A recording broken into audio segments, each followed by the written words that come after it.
वक्रतुंड महाकाय सूर्यकोटि समप्रभ निर्विघ्नं कुरु मे देव सर्वकार्येषु सर्वदा सर्वमंगलमांगल्ये शिवे सर्वार्थ साधिके शरण्य त्र्यंबके गौरी नारायणी नमोस्तुते।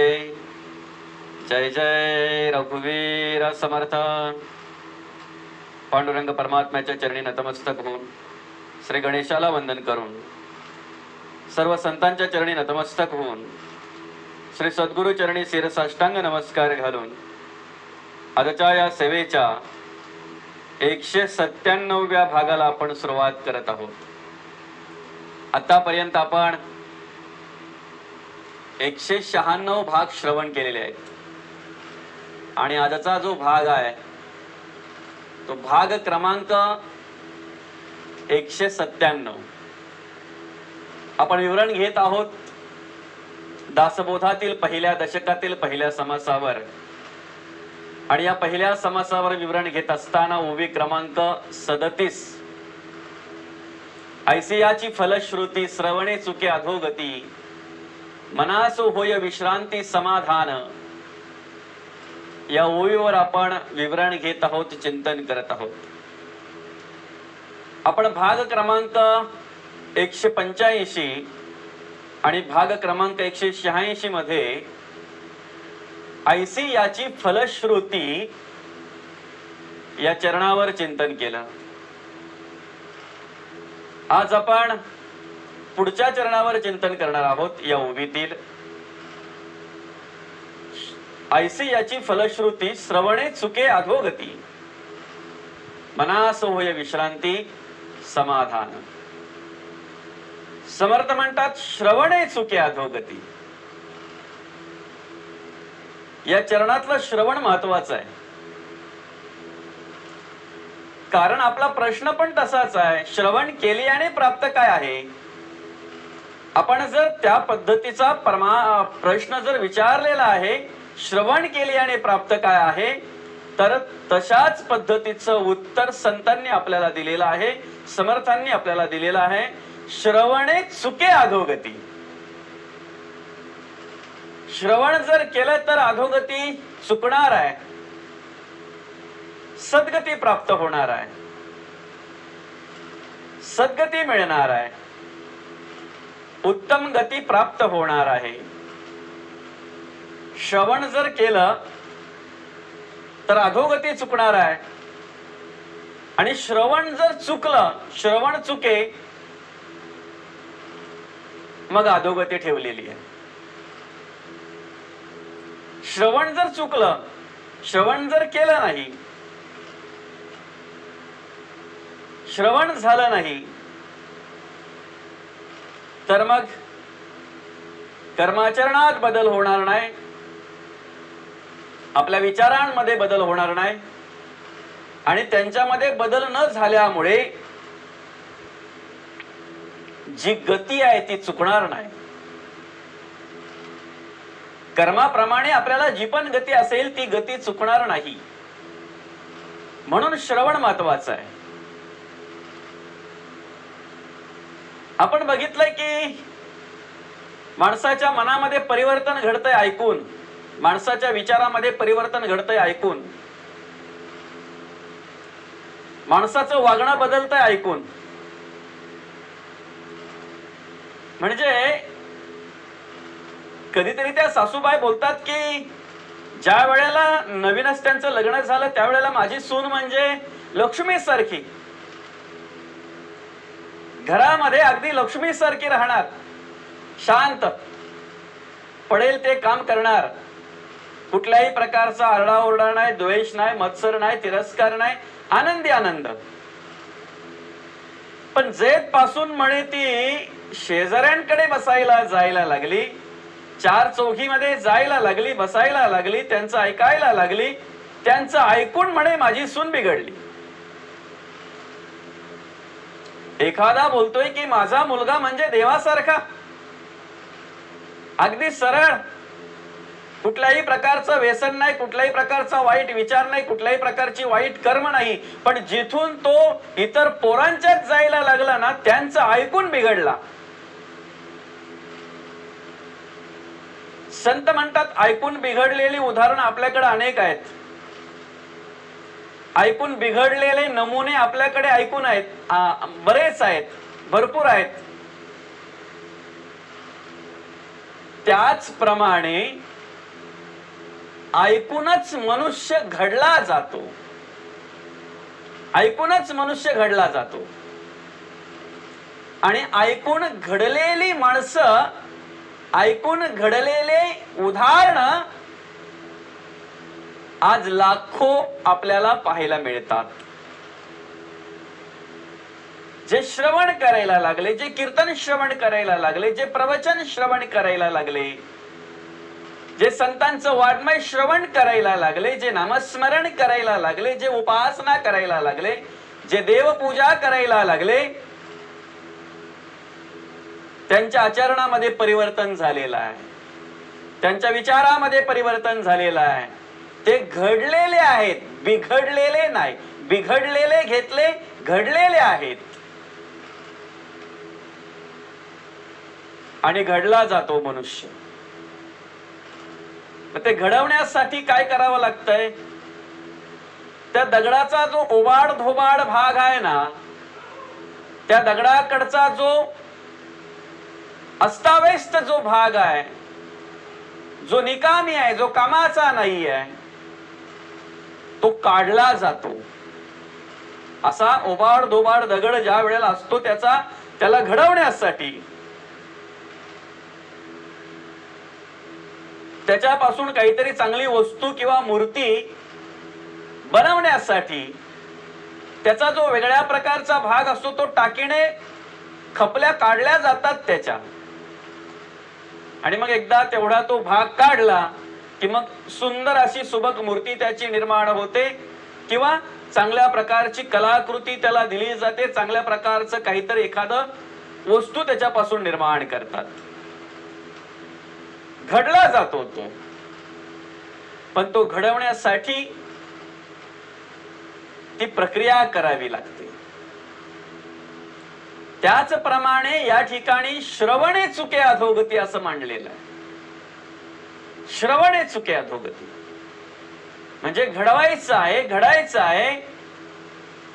बिघडलेल्याला जवळ घेऊन आणि त्याला घडवायचं आहे, उत्तम प्रकारे घडवायचं आहे. मग त्याचे नको ते विचार, त्याच्याकडचे नको ते गुण, असे ओबाड धोबाड असलेले सगळे पार्ट त्याचे काढायचे आहेत. आणि उत्तम अशी मूर्ती, सुबक अशी मूर्ती त्याची ती घडवायची आहे. आणि म्हणून त्यासाठी ते नको असलेले भाग काढण्याचा काम संत ह्या श्रवणातून करत असतात. त्याला दाखवत असतात, त्या ठिकाणी ती जाणीव करून देत असतात. गती कारणे संगती सज्जनाची, मती पालटे सुमती दुर्जनाची. जर उत्तम गती पाहिजे, ऊर्ध्वगतीला जायचं आहे, सद्गतीला जायचं आहे, सद्गती प्राप्त करून घ्यायची आहे, मग त्यासाठी काय पाहिजे? सज्जनाची संगती पाहिजे. गती कारणे संगती सज्जनाची. आणि एकदा सज्जनाची संगती झाली की मती पालटे. कुबुद्धी असेल तर ती सद्बुद्धी प्राप्त होते, देहबुद्धी असेल तर तिथे विदेह स्थिती निर्माण होते. मती पालटे, मग त्या ठिकाणी सुमती, चांगल्या प्रकारची मती, सद्बुद्धी ज्याला म्हणतोय, ती त्या ठिकाणी निर्माण होत असते. मग जरी तो दुर्जन असेल पूर्वीचा, तरी श्रवण केल्यानंतर त्याच्यामध्ये परिवर्तन घडतंय आणि त्या ठिकाणी असलेली कुबुद्धी झाडली जाते, असलेली कुबुद्धी बाजूला केली जाते आणि सद्बुद्धी त्या ठिकाणी उत्तम मती, सुमती निर्माण केली जाते. अधोगतीला जायचं सोपं आहे. वाईट कर्म माणसाकडून सहज घडली जातात, ती शिकवावी लागत नाहीत. त्यासाठी विशेष असा वेगळा काही मोठा मोठा असा काही प्रयत्न पण करावा लागत नाही, वेगळे काही असे मोठे कष्ट करावे लागत नाहीत. सहज गुण प्राप्त होतात. ते अवगुण ते करंट लक्षण सहजची आले. जे जे काही उत्तम गुण ते ते समर्थांचे लक्षण, पण अवगुण ते करंट लक्षण सहजची आले, ते सहज येतात. म्हणजे सुरुवातीला एखादा मनुष्य एखादं व्यसन करत असतो, त्याला विचारा का करतोय? सहज करतोय.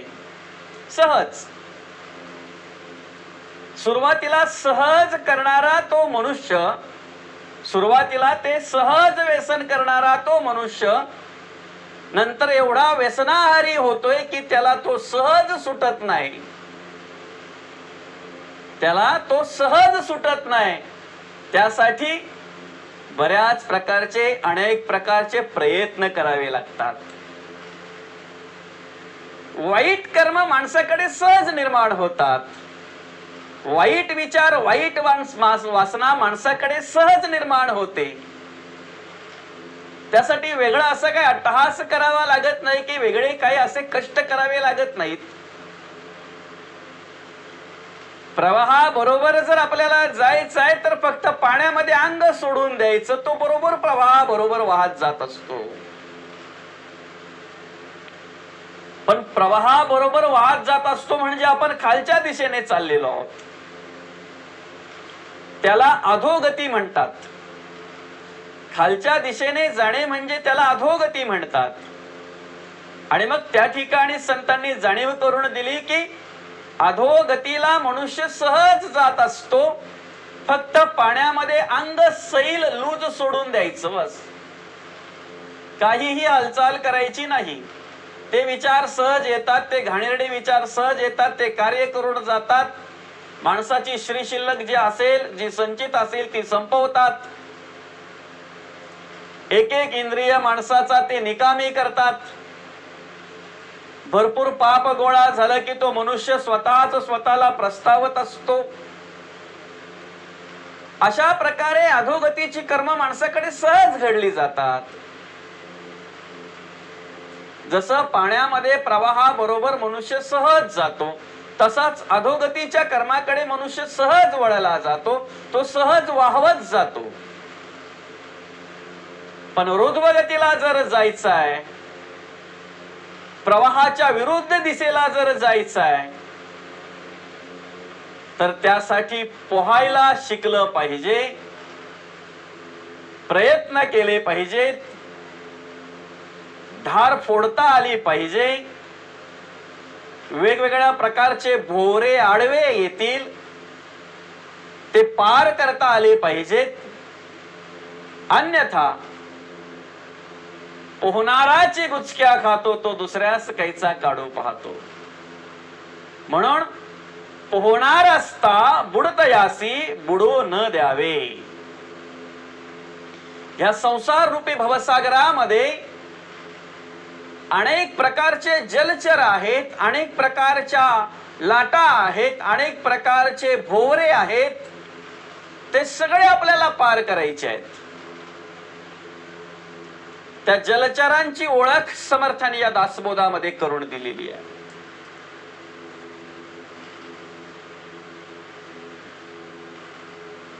वासना धामीन पडली गळा, घालून वेंटाळे वमे गरळा, जिव्हा लाली वेळोवेळा भयानक, काम मगर मिठी सुटेना, तिरस्कार लागता तुटेना, मद मत्सर ओहटेना, भुली पडली. एकदा ह्या भवसागरामध्ये मनुष्य सापडला की त्या ठिकाणी अनेक प्रकारच्या धारा आहेत, अनेक प्रकारच्या लाटा आहेत. कोणत्या वासनेची लाट कधी येईल सांगू शकत नाही. ज्या लाटेमध्ये भले भले गेले, मना सांग पारावणा काय झाले, अकस्मात ते राज्य सर्वे बुडाले. त्या लाटेमध्ये अनेक गेले, भले भले गेले. कौरवांचं काय झालं? त्याच लाटेमध्ये अडकले, त्या भोवऱ्यामध्ये अडकले.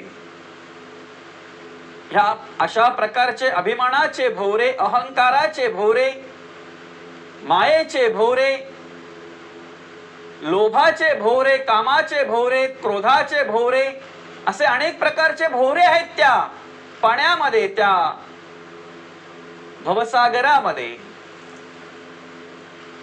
ते पार करायचेत आपल्याला. पाण्यामध्ये असलेला भोवरा बघा, तो गोल गोल गोल असं फिरत असतो. त्या भोवऱ्याच्या ठिकाणी जर एखादी वस्तू सापडली ना, एखादा लाकडाचा ओंडका म्हणावं किंवा एखादा थर्माकोलचा सीट असतो मोठा तो, किंवा एखादी वस्तू म्हणावी कोणती पण, तो भोवरा सोडत नाही. तिला गोल गोल गोल गोल त्या ठिकाणी भिंगवत असतो, फिरवत असतो. आणि त्या भोवऱ्यामध्ये ती वस्तू जी सापडली ना, ती लवकर तिथून मुक्त होत नाही. म्हणून संत म्हणतात, प्रवाहाबरोबर वाहवत जाणं सोपं आहे, लाटे बरोबर वाहवत जाणं सोपं आहे, या भोवऱ्यांमध्ये सापडणं सोपं आहे, पण हे सगळं पार करून जायचंय, ऊर्ध्व दिशेला जायचंय, धार फोडून जायचंय. ते बळ संत देत असतात, ते सामर्थ्य संतांच्या कृपेने प्राप्त होत असतंय. त्यासाठी ह्या भवसागरामध्ये कशा प्रकारे पोहायचं ते संत शिकवत असतात आपल्याला, त्याचं मार्गदर्शन संत करत असतात. मग ह्या भोवरे तोडून, ह्या सगळ्या लाटा तोडून, ह्या सगळ्या प्रकारचा प्रवाहाच्या धारा फोडून आणि ऊर्ध्व गतीला जे गेलेले आहेत, जे सद्गतीला प्राप्त झालेले आहेत, असे पट्टीचे पोहणार ज्याला म्हणतात, जगद्गुरु तुकाराम महाराज, माऊली ज्ञानेश्वर महाराज, शांतीब्रह्म एकनाथ महाराज, संत शिरोमणी गोरोबा काका, नामदेव महाराज, समर्थ रामदास स्वामी, अनेक संत आहेत, सेना महाराज आहेत, सवतामाळी आहे, कान्होपात्र आहे, बहिणाबाई आहे, मुक्ताबाई आहे, सोपान काका आहेत, निवृत्ती दादा आहेत, सगळेच संत. आणि हे संत काय झाले तर बरोबर त्या लाटा, ते भोवरे तोडून फोडून बरोबर ते ऊर्ध्व गतीला प्राप्त झाले, ते सद्गतीला प्राप्त झाले. आणि ज्या पद्धतीने त्यांनी ते कार्य केलेलं आहे, ते मार्गदर्शन त्यांनी आपल्याला केलेलं आहे. आपल्यालाही त्यांच्या पावलावर पाऊल ठेवून प्रवास करायचा आहे.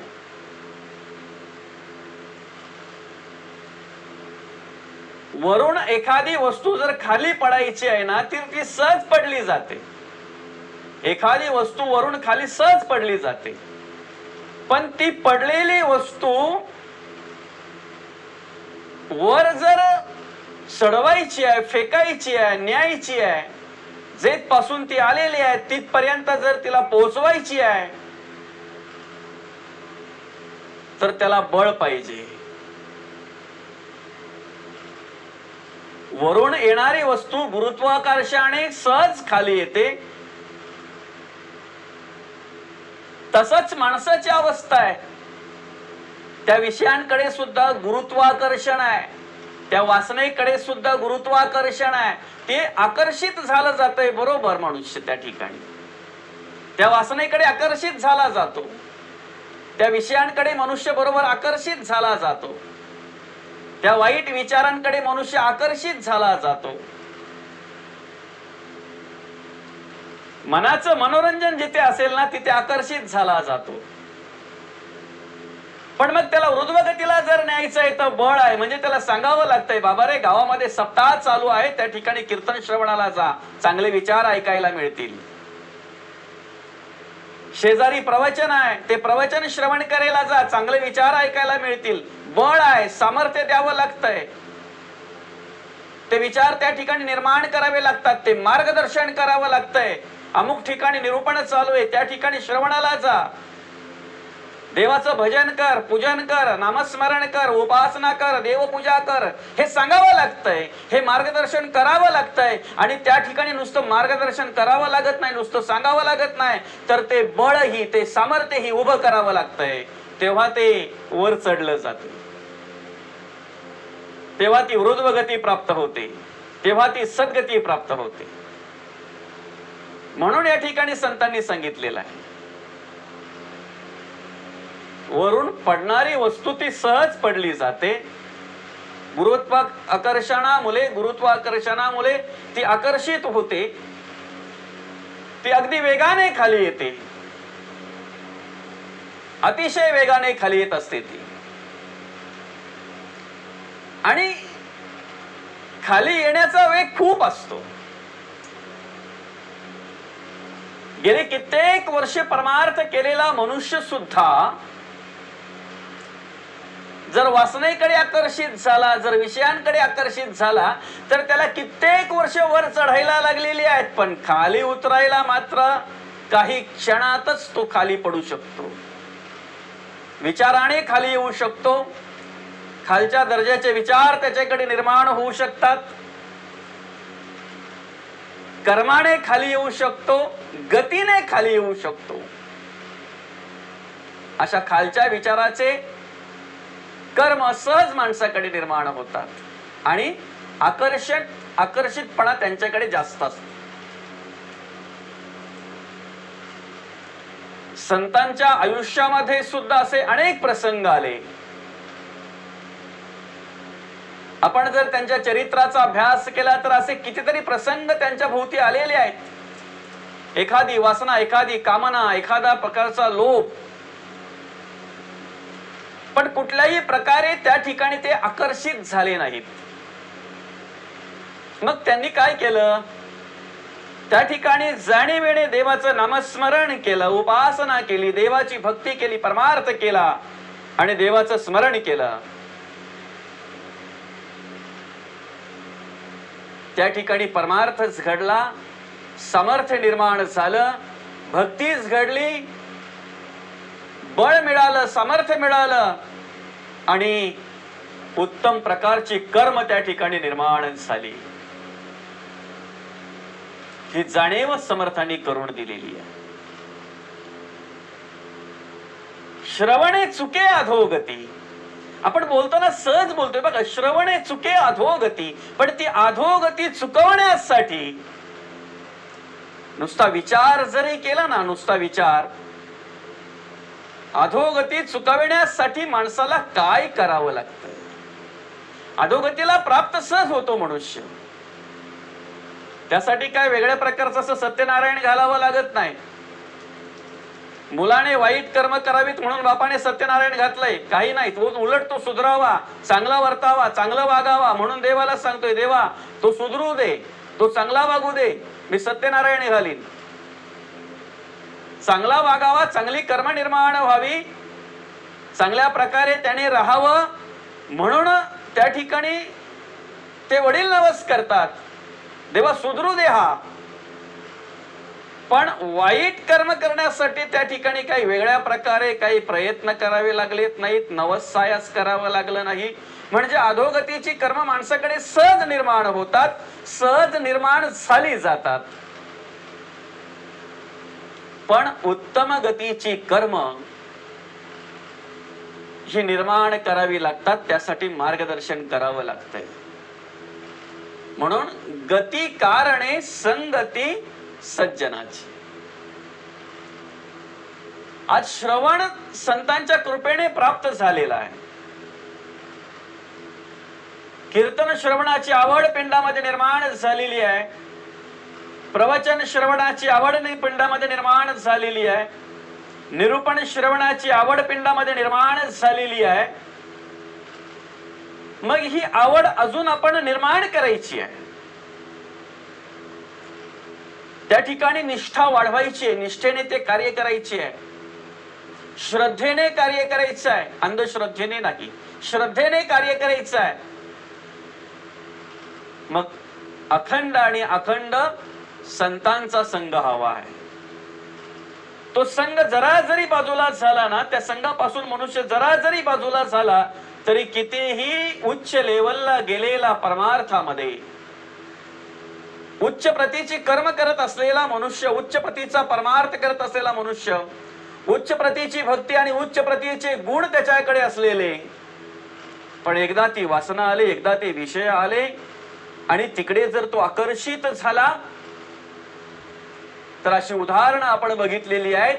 कित्येक वर्ष तपश्चर्या करणारे सुद्धा त्या वासनेला बळी पडलेले आहेत. म्हणून संतांनी मांडलेला आहे, लहानपण देगा देवा मुंगी साखरेचा रवा, ऐरावत रत्न थोर त्यासी अंकुशाचा मार. म्हणून अखंड नम्रता पाहिजे. संतांच्या चरणी आपल्याला शेवटच्या श्वासापर्यंत जर स्थिर राहायचं आहे, चांगल्या प्रकारची कर्म करायची आहेत, सद्गतीची कर्म करायची आहेत आणि तो संघ आपल्याला टिकवून ठेवायचा आहे. तो संघ आपल्याला शेवटपर्यंत अर्थातच जर पाहायला गेलं तर त्या ठिकाणी त्या संघामध्ये राहायचं आहे. तर मग त्यासाठी आपल्याला अखंड सत्संगाची गरज आहे आणि तो सत्संग आपल्याला प्राप्त व्हावा, अखंड मिळावा अशी नम्र प्रार्थना या ठिकाणी आपण करूया आणि आजच्या या सेवेला या ठिकाणी पूर्ण विराम देऊया. रामकृष्ण हरी, रामकृष्ण हरी, रामकृष्ण हरी.